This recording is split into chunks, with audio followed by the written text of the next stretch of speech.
Yes sir. Yes okay. Sir. Okay चलिए, तो अब आगे देखिए, है ना। और हम लोग जो है आज का जो क्लास है इसमें हम लोग देखेंगे कि मैनेजमेंट जो है वो प्रोफेशन कैसे है ना। और इसको हम लोग देखेंगे।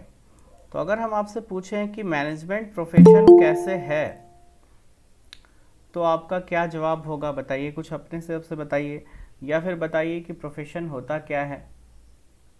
What is profession? प्रोफेशन से आप क्या समझते हैं? पेशा सर, पेशा एक आर्थिक क्रिया होता है। पेशा एक और आर्थिक क्रिया होता है। Sir, okay. पेशे से अभिप्राय उस आर्थिक क्रिया से होता है सर जिसके पास विशिष्ट ज्ञान एवं प्रशिक्षण होता है। वह अपने ज्ञान से सर समाज के लिए निष्पक्ष भावना से सेवा करता है, जैसे कि डॉक्टर हो गया, इंजीनियर हो गया।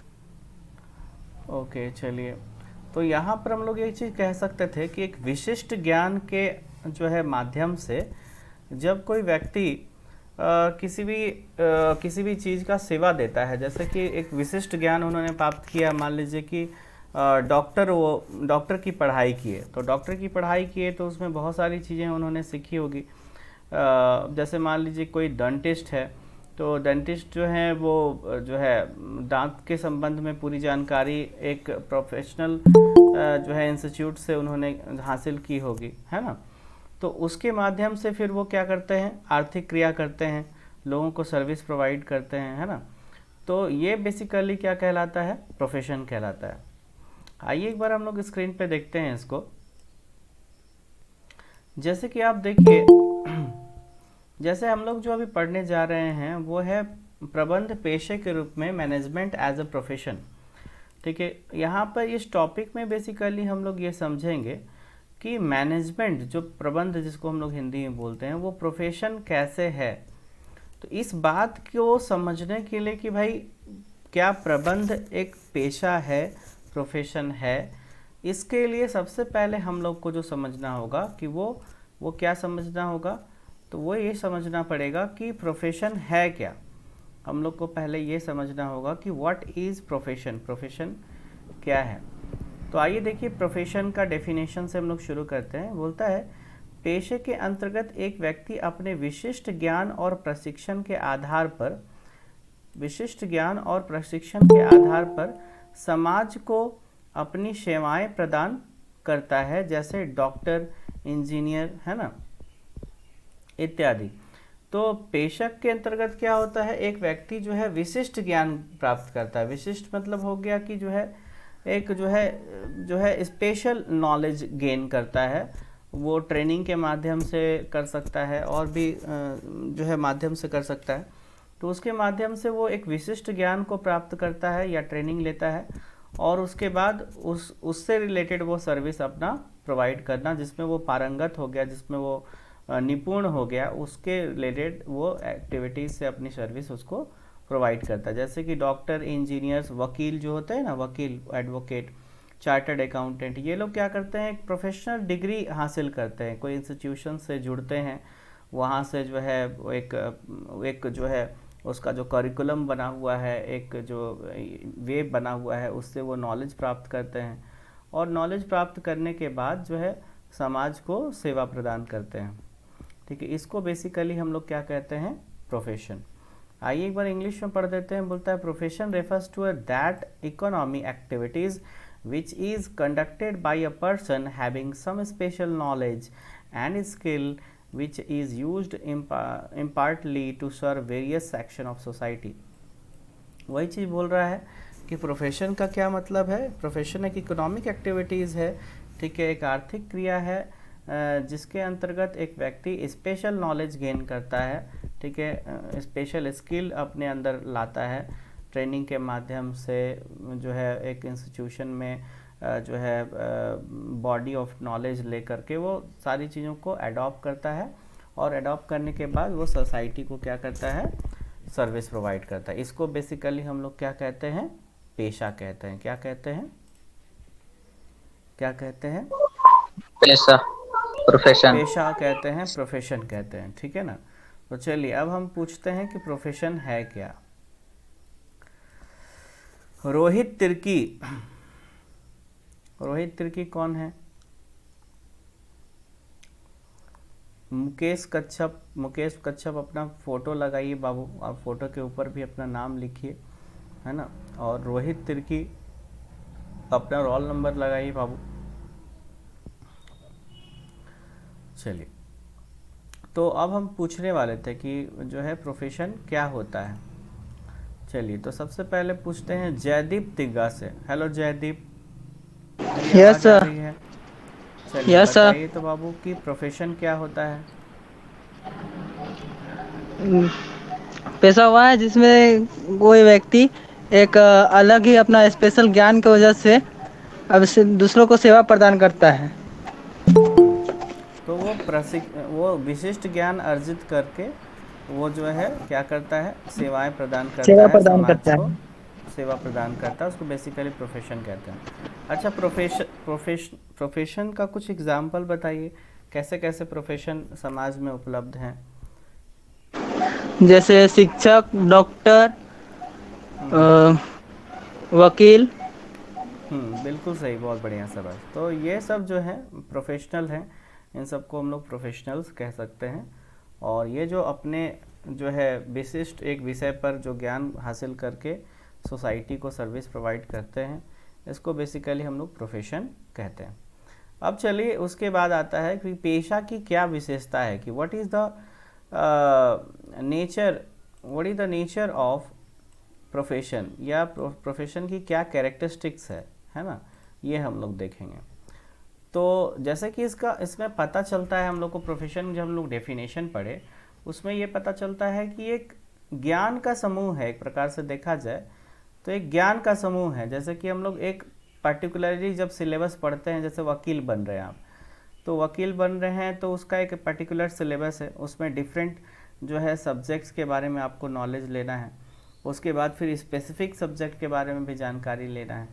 तो एक प्रकार से क्या है, तो एक बॉडी ऑफ नॉलेज है, इसको बोल सकते हैं ज्ञान का एक समूह है, ठीक है ना। तो इसलिए पहला जो इसका जो कैरेक्टरिस्टिक्स आया उसमें कहता है कि ये भली भांति परिभाषित ज्ञान का समूह है, well defined body of knowledge है। आइए एक बार इसको हम लोग नीचे पढ़ते हैं, इसके अंदर क्या लिखा है। बोलता है कि सभी पेशे भली भांति परिभाषित ज्ञान के समूह पर आधारित होते हैं, जिसे शिक्षा के माध्यम से अर्जित किया जा सकता है। जो एजुकेशन के माध्यम से हम लोग क्या कर सकते हैं, उसको अर्जित कर सकते हैं। जैसे होता है ना, कोई इंस्टीट्यूट में आप जाते हैं, जैसे सीए बनना है तो institute of chartered accountant of India एक इंस्टीट्यूशन है जो बेसिकली सीए बनने की पूरी पढ़ाई कराता है, ठीक है। तो वहाँ जा कर के आप विशेष ज्ञान अर्जित करते हैं। तो इसको बेसिकली हम लोग यहाँ पे क्या कह रहे हैं, भली भांति परिभाषित ज्ञान का समूह है। तो ये क्लियर हुआ आप लोगों को फर्स्ट पॉइंट इसकी विशेषता में। हेलो, मेरी आवाज़ आ रही है आप लोगों को? Yes sir. Yes sir. हम ज़्यादा तेज नहीं ना पढ़ा रहे हैं आप लोगों को? No sir. No sir. Clear हो रहा है ना सारा points? Hello, yes sir. Yes sir. हाँ, थोड़ा फटाफट बताइएगा, थोड़ा माइक अपना ऑन ऑफ थोड़ा जल्दी जल्दी, जैसे ही हम कुछ पूछेंगे फटाफट बताने की कोशिश कीजिएगा, है ना। चलिए, तो अब हम लोग देखते हैं।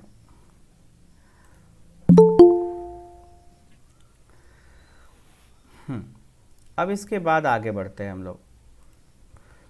Good afternoon sir. Good afternoon, good afternoon. उसके बाद हम लोग चल रहे गुड हैं। Afternoon sir. Good afternoon, good afternoon. अब उसके बाद हम लोग चल रहे हैं, ये वाला हम लोग कर लिए। अब जो है दूसरा जो पॉइंट आ रहा है वो है रिस्ट्रिक्टेड एंट्री, अवरोधित प्रवेश, है ना।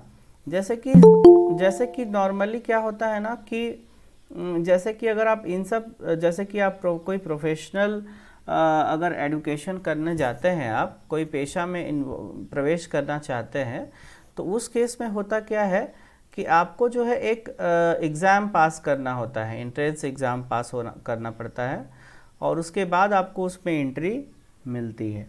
जैसे अगर जो है अगर आपको चार्टर्ड अकाउंटेंट अगर आपको बनना है, अगर आपको चार्टर्ड अकाउंटेंट बनना है तो आपको इसकी विशेष परीक्षा, पहली जो परीक्षा होती है जिसको सीपीटी कहते हैं हम लोग, ठीक है, उसको आपको क्या करना पड़ेगा, पास करना पड़ेगा, तब आपको क्या मिलेगा, एंट्री मिलेगा।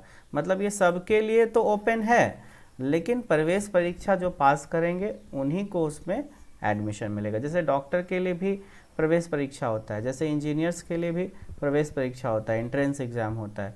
जो लोग क्लियर करेंगे ना उन्हीं का एडमिशन होगा उस चीज़ में, ठीक है। तो ये जो प्रोफेशनल जो ये होते हैं, प्रोफेशनल जो कोर्सेस होते हैं, प्रोफेशन जो होता है उसमें जो है नॉर्मली क्या होता है कि रिस्ट्रिक्टेड एंट्री होता है, सभी का प्रवेश नहीं होता। जो लोग एग्ज़ाम पास करेंगे उसका उसी को जो है एंट्री मिलेगा। तो ये वाला समझे कि भैया सबका एंट्री नहीं है, जो लोग पास करेगा, जो लोग ये पास करेगा, प्रवेश परीक्षा पास करना होगा, उसके बाद उसमें एंट्री आराम से आपको मिल जाएगी। तो ये क्लियर हुआ आप लोगों को? Yes sir. चलिए, उसके बाद आता है आपका next point, that is third number. Third number में कहता है कि पेशागत परिषद। ये क्या होता है? जैसे ना जैसे कि आप जानते हो कि जैसे अगर आपको सीए बनना है, चार्टर्ड अकाउंटेंट बनना है ना, या वकील बनना है, तो उससे ना जुड़ा हुआ ऑर्गेनाइजेशन होता है, उससे जुड़ा हुआ जो है ऑर्गेनाइजेशन होता है, वही ऑर्गेनाइजेशन बेसिकली क्या करता है, तो वो डिग्री प्रदान करता है। जैसे अगर आप कोई प्रोफेशन में जुड़ रहे हैं, ठीक है, अगर आप कोई प्रोफेशन में जुड़ रहे हैं तो उसमें जो है, अगर आप कोई प्रोफेशनल कोई अगर आप स्टडी करना चाह रहे हैं तो उसको कोई ना कोई ऑर्गेनाइजेशन से आपको करना पड़ेगा। जैसे अगर आपको सीए करना है तो कोई संस्था बनाई गई है उसके लिए कोई इंस्टीट्यूट बनाया गया है, तो उस इंस्टीट्यूट में ही जा कर के आपको उस परीक्षा को मतलब उसमें रजिस्टर्ड होना पड़ेगा और वही आपको सर्टिफिकेट प्रदान करेगा। जैसे यहाँ पर देखिए लिखा हुआ है institute of chartered accountant of India, है ना। ये जो है in the institute of chartered accountant of India, ये सीए के एग्ज़ाम के लिए एक इंस्टीट्यूशन बनाया गया है। जो भी विद्यार्थी सीए करेंगे ना वो इसी से करेंगे। उसी तरह से वकालत अगर आप कर रहे हैं, वकालत अगर आपसे जुड़े हुए हैं तो उसके लिए बार काउंसिल का आपको सदस्य बनना पड़ेगा, ठीक है। भारत में अगर आप वकालत की काम करेंगे तो आपको बार काउंसिल का जो है आपको सदस्य बनना पड़ेगा। मतलब उसके लिए एक एसोसिएशन बनाया गया है, एक बॉडी बनाई गई है, एक इंस्टीट्यूशन बनाया गया है जिसके तहत ये सब प्रोफेशनल डिग्रीज आप प्राप्त कर सकते हैं। तो ये समझ में आया? हेलो, ये समझ में आया आपको? Yes sir. Yes sir. तो माइक अपना और ये सामने रखिएगा ताकि जब हम कुछ पूछें तो तुरंत आप बता सकें, ठीक है ना। चलिए, उसके बाद आपका आता है नैतिक आचार संहिता। ये क्या होता है सर? नैतिक आचार संहिता ये क्या होता है? जैसे क्या होता है ना कि जब हम लोग कोई काम करते हैं ना तो उसके विषय में हम लोग को ये समझाया जाता है कि बाबू देखो ये काम सही होता है, आपको ऐसे करना चाहिए। जैसे आप पढ़ाई करने के लिए जा रहे हैं तो पढ़ाई करने के लिए जा रहे हैं तो पढ़ाई आपको करना चाहिए, 8 घंटा 7 घंटा आपको पढ़ाई करना चाहिए, होमवर्क कंप्लीट करना चाहिए। तो ये सब कुछ आपका काम है जो आपको करना चाहिए, ठीक है। कुछ काम ऐसे होते हैं जहाँ पर एथिक्स भी जुड़ता है। जैसे कि मान लीजिए कि आप कोई बिजनेस कर रहे हैं तो आपका ये धर्म बनता है कि आप जो है उचित मूल्य पर, मतलब एक सही मूल्य पर वस्तु को बेचें, ठीक है। अब जो है दूसरे से बहुत ज़्यादा रेट लेकर के, किसी को कम रेट लेकर के ख़राब सामान बेचना, ठीक है, ये सब क्या सही है? तो हम बोलेंगे कि ये अनैतिक है। अगर इसको समझाया जाएगा, बताया जाएगा कि आप क्या कर रहे हैं, तो बोलेंगे कि भैया आप जो है अनैतिक काम कर रहे हैं, गलत काम कर रहे हैं, ठीक है। तो आपको बताया जाता है, जब आप बिज़नेस के बारे में पढ़ते हैं तो आपको बताया जाता है कि बिज़नेस में नैतिकता क्या है, मतलब बिज़नेस नैतिकता क्या है, मतलब बिज़नेस एथिक्स क्या है। उसी तरह से आप कोई प्रोफेशन में जुड़ते हैं तो उसके बारे में बताया जाता है कि क्या सही है, क्या गलत है, आपको क्या करना चाहिए, क्या नहीं करना चाहिए, इसके बारे में बताया जाता है। उसी तरह से अगर आप कोई अगर आप कोई वकील बनते हैं, अगर आप कोई डॉक्टर बनते हैं तो आपको शपथ दिलवाया जाता है कि भैया ये शपथ खा करके बोलिए कि आप जो है अच्छा काम करेंगे, लोगों को लूटेंगे नहीं, है ना, लोगों के साथ अच्छा व्यवहार करेंगे, कोशिश करेंगे जो है अच्छाई का साथ देने का, न्याय दिलवाने का। ये सब चीज़ आप क्या करेंगे? शपथ लेंगे, ये अपने आप को डिटरमाइन करेंगे कि हाँ हम ऐसा काम करेंगे। तो जब हम कोई प्रोफेशन में जुड़ते हैं तो आपको उसके संबंध में उससे संबंधित नैतिकता को भी ध्यान में रखना होता है। यही चीज़ कह रहा है यहाँ पे इस पॉइंट में कि जब आप कोई प्रोफेशन में जुड़ते हैं तो आपको नैतिकता का भी ख्याल रखना है। आप उस नैतिकता से, उस आचार संहिता से जुड़े होते हैं, बंधे होते हैं, ठीक है। आप उसको वॉयलेट नहीं कर सकते, आप उसको भंग नहीं कर सकते, ठीक है। तो यही चीज़ बोलता है। तो ये चौथा पॉइंट समझे, नैतिक आचार संहिता क्या है। Yes sir. Yes sir. Yes sir. Okay, चलिए, बहुत सुंदर शाबाश। कि नैतिक आचार संहिता का सीधा मतलब हो गया कि जो आप कोई भी प्रोफेशन में जा रहे हैं, जैसे डॉक्टर, इंजीनियर, कोई भी चीज़ बन रहे हैं, तो समाज के प्रति आपका उत्तरदायित्व तो बनता है, कुछ ना कुछ समाज के लिए आप कुछ करने जा रहे हैं। तो क्या करेंगे, क्या गलत काम नहीं करेंगे, क्या सही काम करेंगे, ठीक है। तो उसके लिए हम लोग जो है एक जो है कोड ऑफ कंडक्ट जो है हम लोग लेते हैं अपने मन में, अपने आप में शपथ लेते कि नहीं भैया हम ऐसा काम करेंगे, अच्छा काम करेंगे। कोई बिजनेस करने जा रहे हैं तो किसी को ज़्यादा लूटेंगे नहीं, अच्छा सामान बना के बेचेंगे, एनवायरनमेंट को ख़राब नहीं करेंगे, एनवायरनमेंट सेफली प्रोडक्ट बनाएंगे। तो ये सब क्या है कि इथिक्स में आता है, ये सब जो है आपका नैतिकता में आता है, ठीक है। उसी तरह से हर काम जो आप कर रहे हैं उसमें कहीं ना कहीं इथिक्स शामिल होता है। इथिक्स मतलब क्या करें, क्या नहीं करें, ठीक है, क्या अच्छा काम है, क्या करना चाहिए, क्या नहीं करना चाहिए। तो ये कहीं ना कहीं आपको दिशा प्रदान करता है। देखिए यहाँ एक वर्ड लिखा हुआ है कि आपके व्यवहार को, आप जो काम कर रहे हैं, आपके व्यवहार को ये दिशा देता है। दिशा मतलब डायरेक्शन प्रदान करता है कि कैसे आप क्या करें और क्या नहीं करें। उसके बाद क्या है, सेवा ही उद्देश्य। जैसा कि यहाँ सबसे पहला ही लाइन में लिखा हुआ था कि प्रोफेशन का हम लोग देखे थे पहला ही लाइन में कि जो है आपका यहाँ पर देखिए आप जैसे सेवाएं प्रदान करते हैं, समाज को अपनी सेवा प्रदान करता है। तो समाज के लिए हम लोग ये सब चीज़ कर रहे हैं। प्रोफेशनल जो होते हैं वो समाज को सेवा के उद्देश्य से काम करते हैं। तो यही चीज़ के विशेषता में भी शामिल हो गया, दैट इज समाज को जो है सेवा प्रदान करना है, सेवा ही उद्देश्य होता है। तो ये समझ में आया आपको। तो ये हम लोग क्या पढ़ रहे थे सर, ये हम लोग ना इसका विशेषता पढ़ रहे थे। किसका विशेषता पढ़ रहे थे, जल्दी बताइए, किसका विशेषता पढ़ रहे हैं हम लोग। प्रोफेशन का विशेषता पढ़ रहे थे। काहे पढ़ रहे थे सर, तो इसलिए पढ़ रहे थे कि हम लोग कोरिलेट करा करके ये समझ सकें कि मैनेजमेंट जो है एज अ प्रोफेशन है या नहीं है, मैनेजमेंट जो है वो पेशे के रूप में है या नहीं है, इसको समझने के लिए। तो अभी तक हम लोग अच्छा से यही समझे कि प्रोफेशन होता क्या है, इसकी विशेषता क्या होती है। अब हम लोग चलेंगे, देखेंगे कि क्या मैनेजमेंट में ये सब गुण, ये जो भली भांति ज्ञान का समूह, अवरोधित प्रवेश है ना, पेशेगत परिषद, प्रोफेशनल एसोसिएशन है ना, इथिकल कोड ऑफ कंडक्ट है ना, नैतिक आचार संहिता, सेवा का उद्देश्य, क्या ये सब चीज़ें शामिल होता है बिजनेस में। बिजनेस में क्या ये सब चीज़ें होती हैं, क्या ये सब चीज़ें क्लैश करती हैं, एक दूसरे से जुड़ी हुई हैं, तभी ना हम कह पाएंगे कि भाई हाँ मैनेजमेंट जो है एक पेशा है, तभी तो कह पाएंगे। तो आइए इसको हम लोग यहाँ पर देखते हैं। कहता है, बोलता है कि प्रबंध पेशा है क्योंकि जो पेशा की विशेषता है उनके कुछ विशेषताएं प्रबंध में भी देखने को मिलती हैं, ठीक है। मैनेजमेंट में भी regarded as profession because it has following features, ठीक है।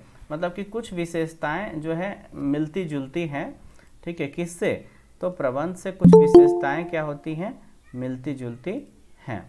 तो देखिए अब जो है कैसे मिलती जुलती हैं, आइए उसको हम लोग देखते हैं।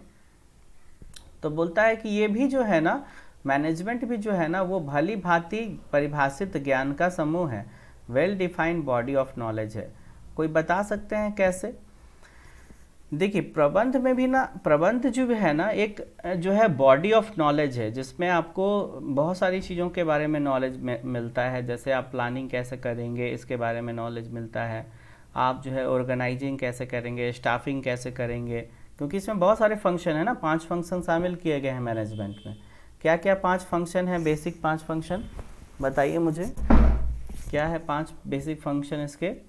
पहला क्या था, नियोजन, दूसरा क्या था संगठन, तीसरा क्या था नियुक्तिकरण, चौथा क्या था निर्देशन और पांचवा नियंत्रण।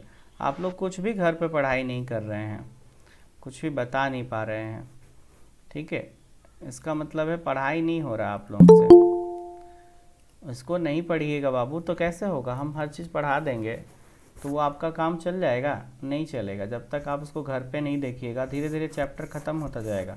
अब लगभग एक चैप्टर ख़त्म होने वाला है, कुछ दिन में, 3-4 दिनों में एक चैप्टर आपका ख़त्म हो जाएगा। उसी तरह से फिर चैप्टर ख़त्म होगा, होता जाएगा और काफ़ी वाइड सिलेबस है, बहुत सिलेबस है, बहुत चीज़ पढ़ना है, फटाफट ख़त्म कराना होगा। अब क्या है कि आप करिएगा नहीं रिवीजन तो लटक जाइएगा, कुछ भी आपको याद नहीं रहेगा, सब भूल जाइएगा। तो आप जो है प्रैक्टिस करिए, बिना प्रैक्टिस का कुछ नहीं होगा। रिवीजन कॉपी खरीदिए, एक फेयर कॉपी जो आप बनाए हैं वो तो है ही आपके पास, एक रिवीजन कॉपी खरीदिए। रिवीजन कॉपी में चीज़ों को याद करिए, पॉइंट को लिखिए 2 बार 3 बार 4 बार लिख करके याद कीजिए।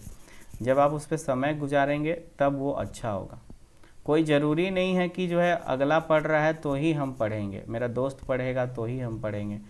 आप एग्ज़ाम देंगे और आप ही का रिज़ल्ट वो आएगा, वो अगले का रिज़ल्ट नहीं होगा, वो केवल और केवल आप ही का रिज़ल्ट होगा। ख़राब पढ़िएगा नहीं पढ़िएगा वो आपका रिज़ल्ट होगा, और आपके दोस्त नहीं पढ़ेंगे उसका भी रिज़ल्ट आप देख ही लीजिएगा। तो पढ़ना तो होगा एनी हाउ, और आप कब से शुरू करते हैं वो आप पे निर्भर करता है। तो आज से ही करिए, ठीक है। जो नहीं कर पाए, जो नहीं हुआ उसको भूल जाइए, पीछे क्या किए। आज से शुरू कीजिए, कम से कम 1 घंटा बीएसटी के लिए निकालिए, या आधा घंटा 45 मिनट ही निकालिए। आज से जहाँ से पढ़ाई हुआ है वहीं से करना शुरू कीजिए, फिर बाकी वाला पीछे वाला जो है जिस दिन आपको फुर्सत लगेगा उस दिन कर लीजिएगा। लेकिन आज से अपना काम शुरू करिए। पहले नोट्स बनाइए, उसके बाद फिर रिवीजन करिए। पहले नोट्स फिर रिवीजन, फिर नोट्स फिर रिवीजन। रिवीजन में पॉइंट्स को रिवीजन कीजिए, डेफिनेशन को लिखिए 2 बार 3 बार, पॉइंट्स याद कीजिए, अंदर के कंटेंट को सिर्फ पढ़ लीजिए। उसके बाद टाइम टू टाइम 1 आध सप्ताह में 2-3 क्वेश्चन उठा लीजिए। 2-3 क्वेश्चन को उठा करके फिर जो है उससे पढ़ना शुरू कीजिए। 2-3 क्वेश्चन को आज बनाइए और उसके बाद लिख करके प्रैक्टिस कीजिए उसका, कि उसका जवाब हम दे पा रहे हैं कि नहीं दे पा रहे हैं। अपने टीचर से दिखवाइए कि सर देखिए तो हम लिखे हैं सर, अपने से कैसा लिखे हैं बताइए। तो इस तरह से आप कर सकते हैं, ठीक है। और ये नहीं करोगे तो बाद में देखो एग्ज़ाम में तो आपको लिखना ही पड़ेगा ना। एग्ज़ाम में तो बोल के बताना नहीं है, एग्ज़ाम में लिखना है। तो लिखने का ही प्रैक्टिस अगर नहीं रहेगा तो कैसे लिखोगे, कैसे करोगे। और आपका 4 पेपर जो है वो लिखने वाला ही है, इकोनॉमिक्स, बीएसटी, ईटीपी, है ना, हिंदी, इंग्लिश, ये 4 पेपर जो हैं वो क्या है, लिखने वाले ही हैं।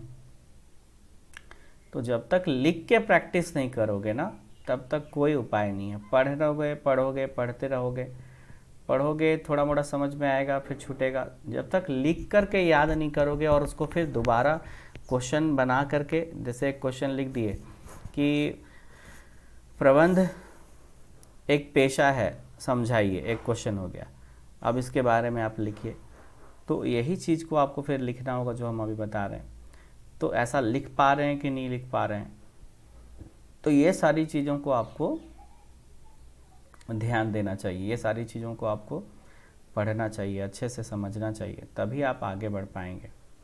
और लिखने का जहाँ तक बात है ना, वो जो है हर जगह आपको लिख के ही कम्युनिकेट करना पड़ेगा। जो कम्युनिकेशन होता है, एक ओरल होता है, एक रिटन होता है।